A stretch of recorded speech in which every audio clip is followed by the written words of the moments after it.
Hi everyone, and welcome back to my channel. This is a continuation of last week's video where I am doing a Q&A answering your questions for me. I recently hit 1,000 subscribers on my YouTube channel, so shout out, thanks for subscribing.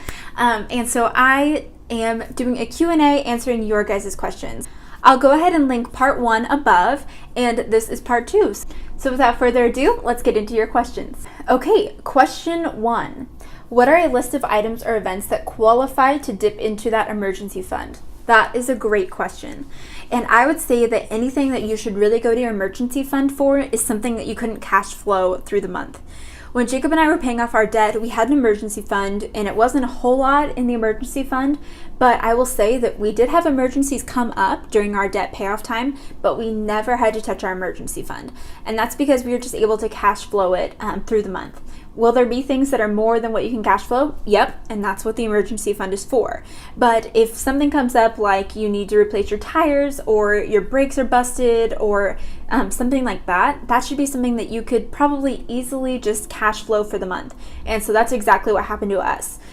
In 1 month, my husband's axle in his truck was broken, so we had to fix that. And then right after that, he ran over like a tire weight on the road, and so one of his tires popped, so we had to get new tires. And then my car was also up for new tires, so it just ended up being a really expensive car month.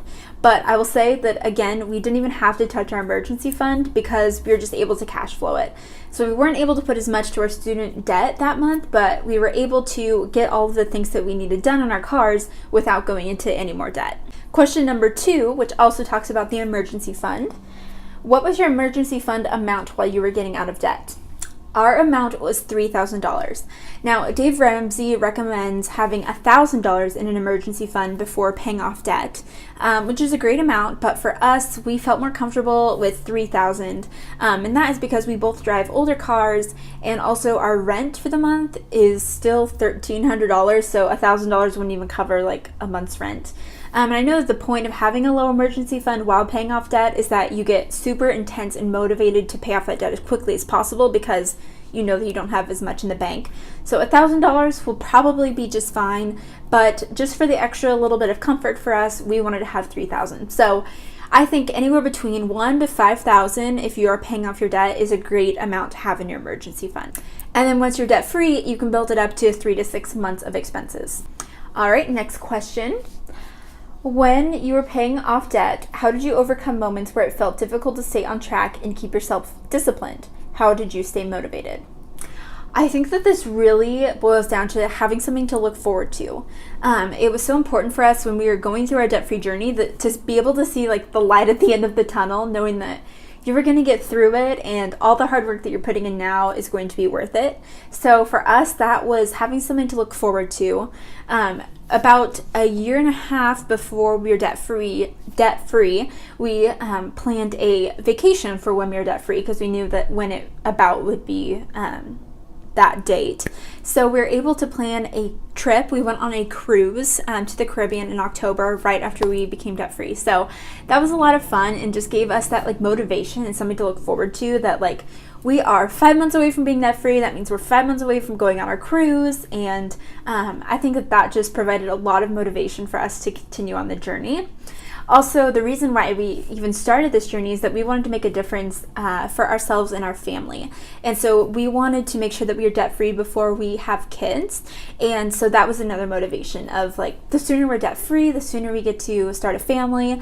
We've been debt-free since, again, October 2017. We are not pregnant or anything yet. We're now just, enjoying the time that we have to be debt-free. But again, it was that motivation of we want to set up our family well. And so just having those things to look forward to and understanding your reasoning behind the sacrifices that you make is going to keep you motivated in your journey. All right, next question. How much do you recommend budgeting for fun money for you and your spouse? Okay, you guys, this is very embarrassing. And a lot of you will think I'm crazy. But when we were first on our debt-free journey, we were definitely not making very much money and we had expensive rent. And so our fun spending money, each of us got $25 a month, which is hardly anything, I know. But that was really all we needed, and we just knew that we wanted to get out of debt so badly that we were fine with limiting ourselves to $25 a month. And the way that I make our spending money is that I keep it in a fund. So at the beginning of the month, we get our $25 each, and we can decide if we want to save it for the month and then, save it up till we are able to purchase something big or do something bigger, or we can spend it throughout the month. So I'm more of a saver, so I definitely save mine every month, where my husband likes to be a spender, so he'll mostly spend his each month. Sometimes he'll save up for something bigger though.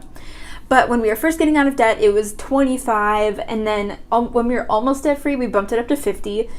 Right now that we're debt free, it's at $75 a piece, which I think is plenty for us, and especially when we've established a habit of we don't do a whole lot of personal spending because we are on our debt free journey for 2.5 years. Having $75 a month seems like so much. I don't spend that much money each month. I, again, save mine every month. I really want to get a new camera for my channel, so that is what I'm wanting to save up for with my personal fund. So if you are getting out of debt, I would definitely recommend somewhere between $25 to $50 a person, because you still do need to have that fun money, or else you're going to be overboard on not allowing yourself those fun money opportunities. But once you are debt free, I think that $75 to maybe $100 should be plenty for you and your spouse. All right, I love this next question. How did you begin to budget out your giving? Did you commit to the standard 10% from the beginning? So you guys may have seen in our budget report videos, but I block out our giving, and that is something that's personal to us, but we give to our church. We are Christians, and we totally believe in giving to the church and other organizations, and so we do give at least 10% always to the church and other places. So even when we were getting out of debt, it was such an important thing for us to be giving. So we always made sure that we were giving 10%, and that was the first thing in our budget. And as you guys will see in our budget reports, that's always the first line item in the budget, is giving 10%. Another thing that we've learned to do, and we absolutely love when it comes to giving, is we save money into a giving sinking fund every month. So this started when my husband and I were living in a different city, and when we first got married, and we were kind of attending a church, but we knew that we were going to be moving, and we didn't feel super connected to the church, but we still wanted to be giving. So every month we were just saving what we would have been tithing to the church. And then when we moved and found a great community church, we just wrote a check and gave all that money to the church we were then attending. And we just found it to be so much fun that we were saving money every month, and then we're able to give it as we wanted. So we made that something in our budget. So you also see in our budget report videos that we save $50 a month into an extra giving fund, which allows us to give whenever the opportunity comes up. So when we were on our debt-free journey, there were so many things that we had to say no to, going out with friends or going on vacations, doing that sort of thing. So it was really important to us that we would be able to say yes to giving opportunities when they came up. So in having that $50 a month fund, we are able to do so. So we really love that to include in our giving. And then the last question for this Q&A, would you consider doing a video on how to make money through your blog? Yes, I would definitely love to do a video on that. Let me know below if you guys would be interested in watching a video on how to make money with your blog. I know I've shared before in previous videos, but I've made most of my money with my blog through affiliate marketing by taking the Making Sense of Affiliate Marketing class, which I highly recommend if you're wanting to make money blogging. So I'll leave a link for that below. But basically, as an overview, I'll share with you guys the 4 ways that you can make money off your blog, which I have found and researched into. So the first is through ads or ad revenue on your blog. So that's when you put ads on your site and you get money for that. If you are not a huge blog, you don't make a ton on that though. The second is through sponsored posts. So that's when, I'm sure you see that too a lot on YouTube when someone does a sponsored video. So someone will pay you to share their content. The third is affiliate marketing, which again, I will leave a link to that class below that I took, which was a huge game changer. And I love affiliate marketing because a lot of it can be passive. And so you get paid every time that someone uses your link to buy something for a lot of different companies. So it's a great way to make money through your blog. And then the fourth way that you can make money blogging is by creating your own product.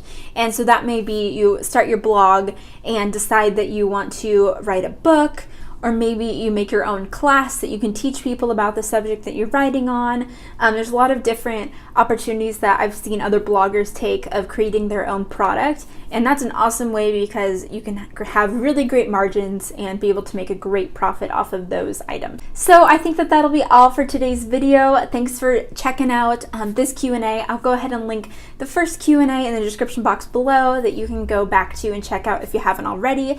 Don't forget to give this video a thumbs up if you enjoy it, and also subscribe to my channel for more personal finance related content. And with that, I look forward to seeing you guys in the next video. Bye guys.